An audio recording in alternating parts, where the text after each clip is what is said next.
अस्सलामुअलैकुम, मेरा नाम है नैयर अब्बास और आप देख रहे हैं डीके मैथमेटिक्स। आज हम बात करेंगे क्वेश्चन नंबर 51 से 54 तक के क्वेश्चन एक्सरसाइज 1.3।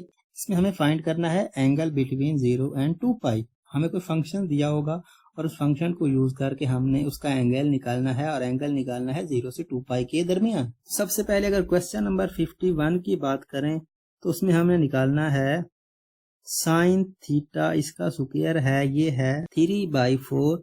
तो सबसे पहले हम इस स्क्वायर कैंसिल करेंगे तो ये हो जाएगा sine theta which is equal to plus minus 3/4 का square root. So in this way sine theta हमारे पास होगा प्लस या फिर माइनस, ये होगा स्क्वायर रूट 3/2। तो अगर हम थीटा की वैल्यू निकालें तो वो होगी साइन इनवर्स इनटू प्लस या फिर माइनस स्क्वायर रूट 3/2।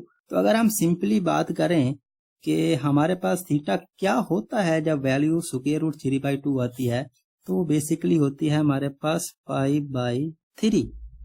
पाई/3 कितना होता है 60 इंटू से 60 डिग्री। तो अगर हम क्वाड्रेंट बनाएं, ये हमारा है क्वाड्रेंट, यहाँ होता है 0, यहाँ होता है पाई/2, यहाँ पाई, यहाँ 3 पाई/2 और यहाँ 2 पाई। हमने एंगल निकालना है 0 से 2 पाई, मतलब इस पूरे क्वाड्रेंट में जितने एंगल बनते हैं, जितने पॉसिबल एंगल बनते हैं, हमने बताने हैं। हम जानते हैं कि इसमें तमाम पॉजिटिव होते हैं, यहाँ साइन पॉजिटिव होता है, यहाँ टेन पॉजिटिव होता है और यहाँ कॉस पॉजिटिव होता है। मीन टू से यहाँ भी हमारे पास आंसर पॉजिटिव आएगा, यहाँ भी हमारे पास आंसर पॉजिटिव आएगा, यहाँ नेगेटिव आएगा और यहाँ भी नेगेटिव आएगा। तो देखना हम ये चाहेंगे कि वो एंगल कौन से बनते हैं जिस पर हमारे पास ये आंसर आता है। तो एक एंगल तो हमने निकाल लिया कि हमारे पास पाई/3 होगा, ठीक है। तो यहां से हम कैसे निकालेंगे, हम पाई में से इसी एंगल को निकाल देंगे, तो हमारे पास जो एंगल आएगा वही एंगल होगा जिस पर इसका आंसर आएगा ये, तो पाई/3।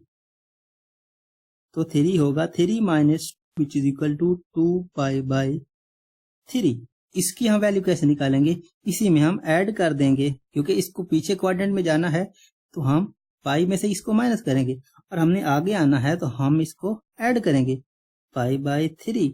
तो इसको करें तो 3 और प्लस पाई, ये हो जाएगा 4 पाई/3। अब हम इस क्वाड्रेंट में वैल्यू को देखना चाहेंगे तो 2 पाई में से इसको निकाल देंगे, 2 पाई माइनस पाई/3 5 पाई/3। तो ये चार एंगल हमारे पास आ गए जिस पर इसकी वैल्यू स्क्वायर रूट 3/2 आती है।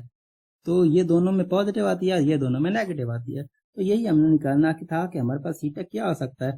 पहला आ सकता है पाई/3, फिर आ सकता है 2 पाई/3 और उसके बाद आ सकता है 4 पाई/3 और उसके बाद आ सकता है 5 पाई/3।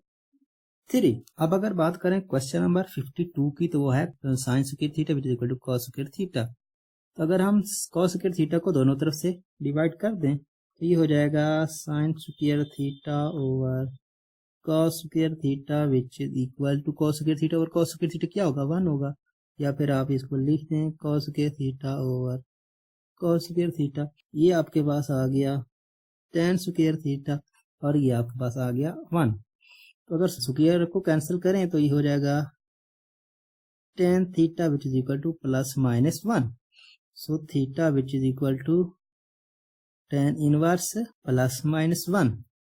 अगर हम ये क्वाड्रेंट बनाएं, ये हमारा क्वाड्रेंट हो, तो वैल्यू कौन सी होती है जहां पर हमारे पास टेन की वैल्यू 1 आती, तो पाई/4।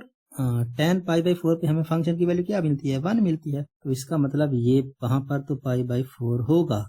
यहाँ क्या होगा पाई माइनस पाई/4, यहाँ क्या होगा पाई प्लस पाई/4 और यहाँ क्या होगा 2 पाई माइनस पाई/4। अब तमाम क्वेश्चन में ऐसा ही करेंगे, पाई को जो एंगल निकालेंगे बेसिक उसको निकाल देंगे, यहाँ ऐड कर देंगे और यहाँ फिर निकाल देंगे। तो ये 4 minus 1 which is equal to 3 pi और ये क्या आएगा 5 पाई/4 और ये क्या आएगा 7 पाई/4 और यही आपका आंसर है basically. Theta which is equal to pi, उसके बाद 3 पाई/4, उसके बाद 5 पाई/4 और 7 पाई/4। 4। तो अगर बात करें क्वेश्चन नंबर 53 की, तो वो हमें कहता है कि sine 2 theta minus cos theta which is equal to 0। Sine 2 theta किसके इक्वल होता है? 2 साइन थीटा कॉस थीटा के, और ये होगा negative cos theta which is equal to 0। ये कॉस थीटा है, यहाँ भी कॉस थीटा है, तो कॉस थीटा को कॉमन लें तो cos theta 2 sine theta minus 1, so in this way 0। तो कॉस थीटा 0 होगा, या फिर 2 sine theta negative 1 which is equal to 0 होगा। तो अगर कॉस 0 हो, theta which is equal to cos inverse 0। तो कॉस 0 कब होता है? क्वाड्रेंट में या फिर पाई हो और यहाँ पर 3 पाई बाई 2 हो, तब कॉस 0 होता है, अदरवाइज कॉस 0 नहीं होता। तो ये हो जाएगा theta which is equal to pi by 2 या फिर 3 पाई बाई 2।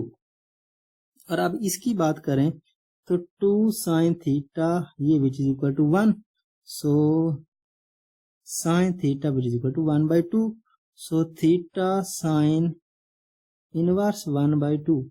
तो साइन 1 बाई 2 कब आता है? तो साइन 30 पे इसकी वैल्यू 1 बाई 2 आती है, तो 30 मतलब यहाँ पर, तो 30 कितना होता है? Pi by 6। तो ये हो गया पाई बाई 6। वैल्यू क्या है? पॉजिटिव। यहाँ पर पॉजिटिव होती है, उसके बाद कहाँ पॉजिटिव होती है? यहाँ पॉजिटिव होती है। तो यहाँ पर एंगल क्या होगा? यहाँ पर आपके पास जो एंगल होगा वो आप कर देंगे पाई माइनस पाई बाई 6, तो ये हो जाएगा 5 पाई बाई 6। तो आपके पास एंगल आ गए, एक पाई बाई 2, एक 3 पाई बाई 2। तो आपके पास थीटा क्या बना? एक पाई बाई 2, दूसरा 3 पाई बाई 2, फिर आपने बनाया पाई बाई 6, उसके बाद आपके पास एंगल आया 5 पाई बाई 6, और यही आपने निकालना था और यही आपका आंसर है। अब अगर हम बात करें क्वेश्चन नंबर 54 की, तो वो है cos 2 थीटा plus cos theta which is equal to 0। तो cos थीटा पे अगर हम आइडेंटिटी लगाएं तो 2 cos square theta minus 1 plus cos theta which is equal to 0। अगर हम इसको अरेंज करें तो 2 cos square theta plus cos theta negative 1 ये 0 के इक्वल होगा। तो अगर इसको गौर से देखें तो ये हमारे पास क्वाड्रेटिक इक्वेशन बन रही है। तो अगर हम फर्ज कर लें कि ये चीज x के इक्वल है, मतलब cos थीटा x के इक्वल है, तो आप इसको लिख सकते हैं 2x square plus x minus 1 which is equal to 0। तो इस पे अगर हम फैक्टराइजेशन लगाएं तो ये होगा 2x स्क्वायर, हम इसको लिख सकते हैं 2x minus x minus 1 which is equal to 0।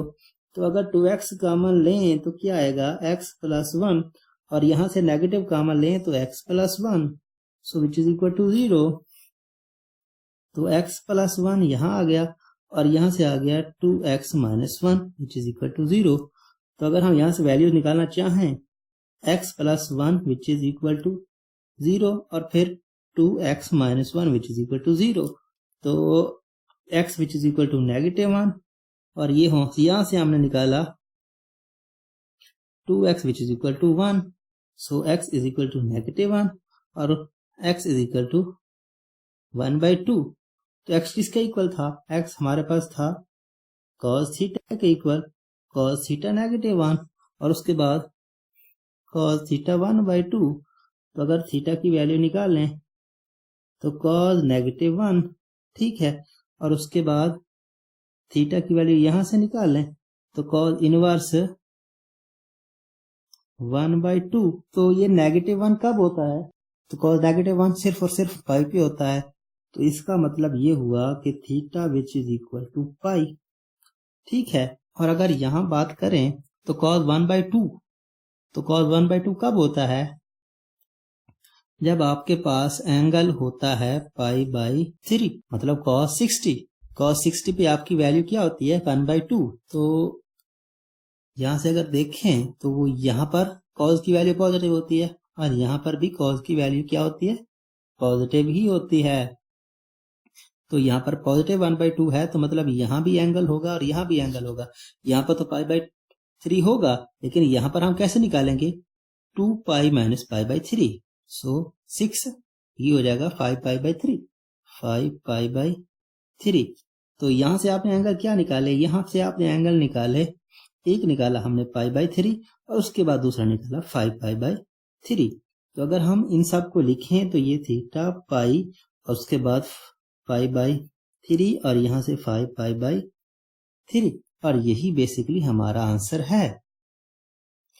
उम्मीद करता हूँ आज का वीडियो आपको पसंद आया होगा। अगर आपको वीडियो में कोई एक भी पॉइंट अच्छा लगा तो प्लीज वीडियो को लाइक करें और इस वीडियो को ज्यादा से ज्यादा अपने दोस्तों के साथ शेयर करें ताकि उनका भी फायदा हो सके। Thanks for watching. Allah Hafiz. Subscribe to our channel by clicking the subscribe button. Click the bell button and enjoy the latest uploads from our channel.